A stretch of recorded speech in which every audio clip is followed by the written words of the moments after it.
بڑا یہ جواب آتا ہے کہ دلوں میں ہمارے محبت ہے، وہ ایمان ہے، ہم سب کو دکھاتے پھریں گے کیا؟ عجیب و غریب کیفیت یہ ہے. اتنا غلیظ جملہ یہ ہے کہ اللہ پر اور اللہ کے رسول پر ایمان لانے کے بعد، توحید کا کلمہ پڑھنے کے بعد، لا الہ الا اللہ محمد رسول اللہ پڑھنے کے بعد اللہ تعالیٰ نے پہلے عمل کا حکم دیا ہے. یعنی جو ایمان دل میں آیا ہے اس کو کہا ہے کہ عملاً ظاہر کرو نماز کے ذریعے. تم حاضرین جمعہ، ہم جس دین کو ماننے والے ہیں، جس دین برحق کو ماننے والے ہیں، اس کی بنیاد ایمان ہے. وہ ایمان یہ ہے کہ ہم اللہ تعالیٰ کو ایک مانیں اور تمام انبیاء پر ایمان رکھیں. یہ ہمارا ایک بنیادی ایمان ہے. اور بھی فرشتوں پر ایمان ہے، اللہ کی بھیجی ہوئی کتابوں پر ایمان ہے، یوم آخرت پر ایمان ہے، اور اچھی بری تقدیر پر ایمان ہے. عزیز دوستوں اور بزرگوں، جب بھی کوئی شخص ایمان لے کر آتا ہے، یعنی اللہ کو ایک مان لیتا ہے اور نبی صلی اللہ علیہ وسلم کو مان لیتا ہے، تو ایمان لانے کے بعد اللہ تعالیٰ نے اس ایمان کے کچھ تقاضے بھی رکھ دیے ہیں. یعنی کوئی صرف زبان سے کلمہ لا الہ الا اللہ پڑھ لے، یہ اتنا کافی نہیں ہے. اس کے بعد اللہ تعالیٰ نے اس ایمان کے بہت سے تقاضے رکھے ہیں. آخر ہم یہ جانیں کہ ایمان ہے کیا. پھر ایمان دراصل یہ ہے کہ ہماری عقل، ہمارا دماغ جو کچھ کہہ رہا ہے اس کے موافق، یعنی اس کا الٹا اللہ تعالیٰ اور اللہ کے نبی صلی اللہ علیہ وسلم وہ بات کہہ رہے ہیں. یعنی اللہ کی بات، اللہ کے رسول صلی اللہ علیہ وسلم کی وہ باتیں ایسی ہیں جو ہمارا دماغ، ہماری عقل اس کو قبول نہیں کر رہی ہے، پھر بھی اس کے بعد ہم اللہ اور اس کے رسول کی باتوں کو مانیں، یہ ایمان ہے. ہماری مشاہدات، ہمارے تجربات، ہمارے جو علم ہے، جو کچھ ہم نے دنیا میں سیکھا ہے، ہمیں اس سے یہ اندازہ ہوتا ہے کہ ہم آگ میں جائیں گے تو جل جائیں گے. آگ ہم کو بھسم کر دے گی، جلا کر راکھ کر دے گی. لیکن ایمان کہتا ہے کہ آگ میں کود جا. قلنا یا نار کونی بردا وسلاما علی ابراہیم. ایمان کہتا ہے کود جا. یہ ایمان ہے کہ آگ میں، ایمان نے کہا کودنے کا، حالانکہ دماغ یہ کہہ رہا ہے کہ آگ میں جائیں گے تو ہم جل جائیں گے، بھسم ہو جائیں گے. لیکن ایمان جب کہہ رہا ہے کہ آگ میں کود جا تو ہمیں کودنا پڑتا ہے. تو محترم حاضرین، ایمان یہ ہے. ذرا تصور کریں کہ اگر کوئی شخص یہ کہے کہ ہم چند منٹ میں یہاں سے کسی ملک میں جائیں اور کہیں نماز پڑھیں، وہاں سیر و تفریح کریں، پھر اس کے بعد منٹوں میں چلے آئیں کسی ملک سے، یا ملک میں نہ مانیں، یہیں اپنے ہی ملک میں کہیں دور کا سفر کریں اور منٹوں میں سفر کر آئیں. جس بستر سے ہم گئے وہ بستر گرم ہو، جس دروازے سے نکلے ہوں اس دروازے کی کنڈی ابھی ہلتی ہو، کیا کوئی اس کو صحیح مانے گا؟ ہرگز نہیں مانے گا. وہی اللہ کے نبی صلی اللہ علیہ وسلم شب اسراء سے لے کر معراج کا سفر کیا، پھر اس کے بعد انہوں نے بتایا کہ میں نے معراج کا سفر کیا، بیت الاقدس میں نماز پڑھی، پھر اس کے بعد میں نے آسمان پر گئے. تو کفار مکہ بکر رضی اللہ کے پاس گئے تو انہوں نے کہا کہ دیکھو تمہارا نبی محمد یہ کہہ رہا ہے کہ میں نے راتوں رات میں بیت المقدس میں نماز پڑھی اور آسمان پر جا کر سیر کیا، نبیوں سے ملاقات کی. تو بکر رضی اللہ نے کہا کہ یہ نبی صلی اللہ علیہ وسلم نے کہا ہے؟ تو انہوں نے کہا کہ ہاں. تو بکر رضی اللہ نے کہا کہ اگر یہ محمد صلی اللہ علیہ وسلم نے کہا ہے تو یہ بات سچ ہوگی. تم تو اس چیز کو بڑا وہ حیرت سے مانتے ہو، میں تو اس سے بڑی چیز تمہیں بتاتا ہوں، حیرت کی ہے، کہ اللہ کے نبی صلی اللہ علیہ وسلم کہتے ہیں کہ 7ویں آسمان سے مجھ پر وحی اترتی ہے. تو میرے عزیز ساتھیوں اور بزرگوں، یہ ہے ایمان. ہر شخص کے دلوں میں یہ ایمان بیٹھنا چاہیے کہ اللہ اور اس کے رسول پر کامل یقین ہونا چاہیے ایک دم. پھر اس کے بعد جو ایمان کے تقاضے میں نے بتائے ہیں کہ ایمان کے تقاضے بہت سے ہیں، جس میں ہے کہ اللہ اور اس کے رسول کی اتباع کی جائے، اللہ اور اس کے رسول سے محبت کی جائے، یہ ایمان کے جو تقاضے ہیں اتباع اور محبت، یہ دونوں لازم و ملزوم ہیں۔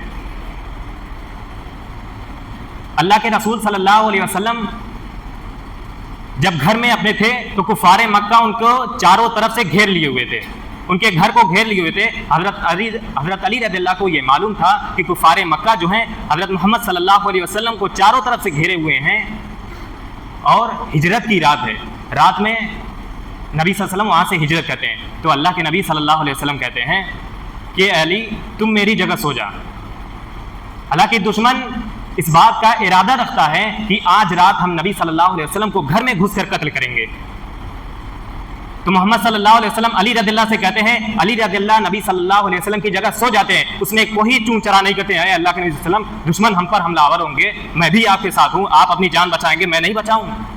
فوراً نے کچھ نہیں کہا انہوں نے، اللہ کے نبی صلی اللہ علیہ وسلم نے جو کہا فوراً اس کو سر تسلیم خم کر لیا۔ چاہتے تو یہ کہتے کہ آج چلتے ہیں، یہ کفار مکہ کی امانت آپ کے پاس ہے، وہ آپ کے جان کے تلے ہوئے ہیں، اور آپ ان کی اتنی فکر کر رہے ہیں کہ امانت لینے کے لیے مجھے یہاں سلا رہے ہیں کہ صبح کو ان کی امانت واپس کرنی ہے۔ لیکن علی رضی اللہ نے ایک جملہ بھی نہیں کہا، اللہ کے نبی صلی اللہ علیہ وسلم نے جو کہا فوراً اس کو مان لیا، اور رات بھر رکے رہے۔ پھر اس کے بعد صبح ہوئی تو وہ امانت جو کفار مکہ کی تھی سب میں تقسیم کیا، پھر علی رضی اللہ صبح کو گئے، نبی صلی اللہ علیہ وسلم رات ہی میں نکل گئے تھے، کفار مکہ منہ با کر تاکتے ہی رہ گئے۔ ایک اور واقعہ میں بتاتا ہوں جس میں اللہ کے رسول صلی اللہ علیہ وسلم کی کس قدر صحابہ کرام اتباع کرتے تھے، ان کا ایمان کس قدر اللہ کے رسول صلی اللہ علیہ وسلم پر تھا۔ اللہ کے رسول صلی اللہ علیہ وسلم نے اعلان کیا کہ مکہ کو فتح کرنا ہے، تو ایک صحابی تھے، بہت ہی نیک تھے، بہت اچھے صحابی تھے، تو انہوں نے کیا کیا، خط لکھ کر کفار مکہ کو دے دیا، بھیجوا دیا کہ مسلمان جو ہیں مکہ پر چڑھائی کرنے والے ہیں، وہاں حملہ کرنے والے ہیں۔ تو جبرائیل علیہ السلام آسمان سے آتے ہیں نبی صلی اللہ علیہ وسلم کے پاس اور کہتے ہیں کہ اللہ کے نبی صلی اللہ علیہ وسلم اگر یہ خط کفار مکہ کے پاس پہنچ گیا تو یہ جان جاؤ خون کی ندیاں یہاں بہیں گی، سب لوگ قتل و غارت یہاں پر پھیل جائے گی۔ تو اللہ کے نبی صلی اللہ علیہ وسلم 3 صحابہ کرام کو بھیجتے ہیں، علی رضی اللہ کو، زبیر رضی اللہ کو، اور ایک صحابی کو بھیجتے ہیں کہ جائیں اور اس خط کو روکیں پہنچنے کے لیے۔ تو راستے میں جاتے ہیں تو پتہ چلتا ہے کہ ایک عورت اونٹنی پر وہ خط لے کر جاتی ہے، تو صحابہ کرام ان کو روکتے ہیں اور ان کے پورے سامان کی تلاشی لیتے ہیں، اونٹ پہ چڑھ کر اونٹ کی پوری تلاشی لیتے ہیں، لیکن خط کہیں نہیں ملتا ہے۔ تو علی رضی اللہ کہتے ہیں کہ پوری دنیا جھوٹی ہو سکتی ہے لیکن اللہ کے نبی صلی اللہ علیہ وسلم کبھی جھوٹے نہیں ہو سکتے۔ اللہ کے نبی صلی اللہ علیہ وسلم نے یہ بات کہی ہے تو ضرور یہ خط تمہارے پاس ہوگا۔ تو اے عورت تم اس بات کو سن لو کہ اگر تم وہ خط مجھے نہیں دو گی تو میں تمہارے پورے کپڑے اتار دوں گا۔ یہ علی رضی اللہ نے دھمکی دی تھی۔ پھر اس کے بعد اس عورت نے اپنی چوٹی میں جو جوڑے باندھے ہوئے تھے اس میں پوڑیاں بنا کر رکھی ہوئی تھی، وہ فوراً نکال کر دیتی ہے۔ دیکھیے یہ ایمان ہے کہ اتنا کھوجنے کے بعد جب نہیں ملا پھر اس کے بعد انہوں نے انکار نہیں کیا، انہوں نے کہا کہ اللہ کے نبی صلی اللہ علیہ وسلم برحق ہیں، ان کی بات ضرور حقیقت پر مبنی ہوگی۔ اس کے بعد ہم دیکھتے ہیں کہ اللہ کے نبی صلی اللہ علیہ وسلم ایک مسجد میں خطبہ دینے کے لیے جاتے ہیں، ممبر پر چڑھتے ہیں تو کچھ لوگ کھڑے ہوتے ہیں، تو اللہ کے رسول صلی اللہ علیہ وسلم کہتے ہیں کہ اجلسو، بیٹھ جاؤ۔ تو باہر ایک صحابی ابھی مسجد میں آئے نہیں تھے، وہ راستے میں آ رہے تھے، ان کے کان میں اذان یہ جاتی ہے کہ وہ راستے ہی میں بیٹھ جاتے ہیں۔ بعد میں اللہ کے رسول صلی اللہ علیہ وسلم کو یہ پتہ چلتی ہے بات، تو اللہ کے رسول صلی اللہ علیہ وسلم ان کو دعا دیتے ہیں کہ اللہ تعالیٰ تمہیں اور ترقی دے اللہ اور اس کے رسول کی اطاعت میں۔ اب یہ نہیں کہا انہوں نے صحابی نے کہ مجھ سے کہا ہے یا اندر بیٹھے ہوئے لوگوں کو، چلے جا کر دیکھتے ہیں۔ ان کے کان میں آواز گئی اللہ کے نبی صلی اللہ علیہ وسلم کی کہ اجلسو، بیٹھ جاؤ، وہ بھی وہیں پر بیٹھ گئے۔ تو میرے عزیز ساتھیوں، یہ ہے اللہ کے نبی صلی اللہ علیہ وسلم سے صحابہ کرام کی اتباع، اور یہ اتباع اسی وقت ہوگی جب اس سے محبت ہوگی۔ چنانچہ ہم یہاں پر بیٹھے ہوئے اکثریت اس سے بخوبی واقف ہوگی کہ جب محبت ہوتی ہے تو وہ پیروی کرا دیتی ہے، وہ اس کی اطاعت کرا دیتی ہے، وہ اس کے بتائے ہوئے طریقے کے مطابق چلا دیتی ہے۔ اور نوجوان طبقہ خاص طور سے اس بات سے واقف ہوگا کہ اگر کسی سے محبت ہوتی ہے اس کا چال چلن، اس کے طور طریقے، اس کے بتائے ہوئے طریقے کو اختیار کرنے کی پوری دل و جان سے کوشش کرتے ہیں، بھلے ہی قرآن و حدیث کی دھجیاں بکھیر دیں، لیکن یہ ناجائز محبت کی خاطر وہ اللہ کے نبی صلی اللہ علیہ وسلم کی محبت کو نیچا دبا دیتے ہیں اور اپنی ناجائز محبت کو بڑی فوقیت کے حامل بنا دیتے ہیں۔ ذرا غور کریں، کیا ہم اس طرح اللہ کے رسول صلی اللہ علیہ وسلم کی اور اللہ تعالیٰ کی اتباع کر رہے ہیں، پیروی کر رہے ہیں؟ ہرگز نہیں کریں۔ اللہ کے نبی صلی اللہ علیہ وسلم معراج پر گئے، 50 وقت کی نماز ملی، 50 وقت کی نماز ملی، پھر کم ہوتے ہوتے وہ 5 وقت کی نماز ہوئی، پھر وہ امانت امت مسلمہ پر دے دی، امت مسلمہ پر آ گئی، یہ 5 وقت کی نمازیں یہ امت مسلمہ ادا کرے گی۔ چنانچہ یہ بھی کہا گیا تھا کہ مومن کبھی امانت میں خیانت نہیں کرے گا، تو اس کا ہم اندازہ لگا سکتے ہیں کہ آج وہ 50 وقت سے کم 5 وقت کی ہوئی، اب یہ 5 وقت کی نماز ہم نہیں ادا کر رہے ہیں، تو یہ اتباع یہ بنیادی کیا ہوگی؟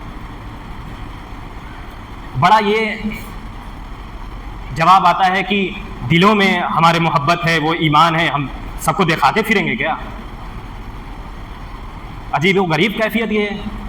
اتنا غلیظ جملہ یہ ہے کہ اللہ پر اور اللہ کے رسول پر ایمان لانے کے بعد، توحید کا کلمہ پڑھنے کے بعد، لا الہ الا اللہ محمد رسول اللہ پڑھنے کے بعد اللہ تعالیٰ نے پہلے عمل کا حکم دیا ہے، یعنی جو ایمان دل میں آیا ہے اس کو کہا ہے کہ عملاً ظاہر کرو نماز کے ذریعے۔ تو یہ ہے اللہ کی اتباع، اللہ پر ایمان، اللہ اور رسول پر ایمان اور ان کی اتباع اور ان سے محبت۔ میرے عزیز ساتھیوں اور بزرگوں، اس کے بعد ایک تقاضا آتا ہے کہ اللہ کی جو شریعت ہے اس کو مکمل جانا جائے، کیونکہ وہ شریعت مکمل ہے ہی، اس شریعت کو مکمل جانا جائے، اس میں کوئی کمی بیسی نہ کی جائے۔ یہ نہ کہا جائے کہ فلاں جگہ شریعت کام آئے گی، فلاں جگہ ہم خود کام آئیں گے، یہ ہرگز بیہودہ باتیں ایک دم۔ چنانچہ کوئی شاعر ہو تو وہ کہے کہ ہم عشق و عاشقی کی باتیں لائیں گے شاعری میں، ہم عورتوں کے جسم کے اجسام اس کے وجوہات بتائیں گے، تو اس میں شریعت کہاں سے آ رہی ہے؟ شاعری کا الگ تو مجموعہ ہے، شریعت الگ ہے، تو اس میں شریعت کو کیوں لا رہے ہیں؟ سیاست والے کہیں گے کہ سیاست میں تو بڑی گندگی ہے، بڑا جھوٹ فریب بولا جاتا ہے، اس میں شریعت کو کیوں لا رہے ہو؟ بھائی شریعت کو الگ کرو، سیاست کو الگ کرو۔ کاروبار والے کہیں گے بڑی پیچیدگی ہے، بڑا معاملہ خراب ہے، بھائی کاروبار کو الگ کرو، شریعت کو الگ کرو۔ اسی طریقے سے شادی بیاہ کے معاملے میں کہیں گے بڑی مشکلات ہیں، بڑی پریشانیاں ہیں، اور یہ مولوی ملا کیا بتاتے رہتے ہیں، یہ بھائی مشکلات اور معاملے الگ ہیں، شریعت الگ ہے، تو پھر بچا کیا؟ سب کچھ تو الگ ہو گیا، ہر میدان کے لوگ اپنا الگ الگ بتا رہے ہیں، تو شریعت کی پوری دھجیاں بھی پھیر دی ہے اس طریقے سے۔ شریعت پوری نظام زندگی ہے، زندگی کے ہر موڑ پر شریعت کام آتی ہے،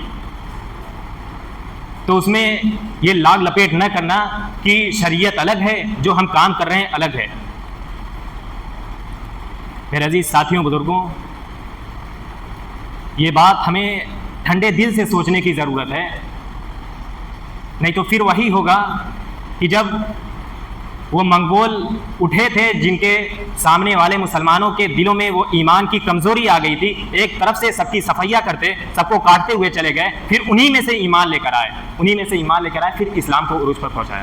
پھر آج وہی معاملہ ہم دیکھ رہے ہیں کہ ایمان کی اس حد تک ہماری کمزوری ہوتی جا رہی ہے کہ نماز تک نہیں پڑھنے جا رہے ہیں، جو کہ بنیادی ایمان لانے کے بعد عمل اس کا ظاہر کرنا ہے۔ اللہ تعالیٰ سے دعا ہے کہ اللہ تعالیٰ ہمیں اللہ اور اس کے رسول کی پر کامل ایمان رکھنے اور اس کی اتباع کرنے کی توفیق عطا فرمائے، آمین۔ اقول قولی ھذا واستغفر اللہ لی ولکم ولجمیع المسلمین فاستغفروہ انہ تعالی جواد کریم بر غفور رحیم۔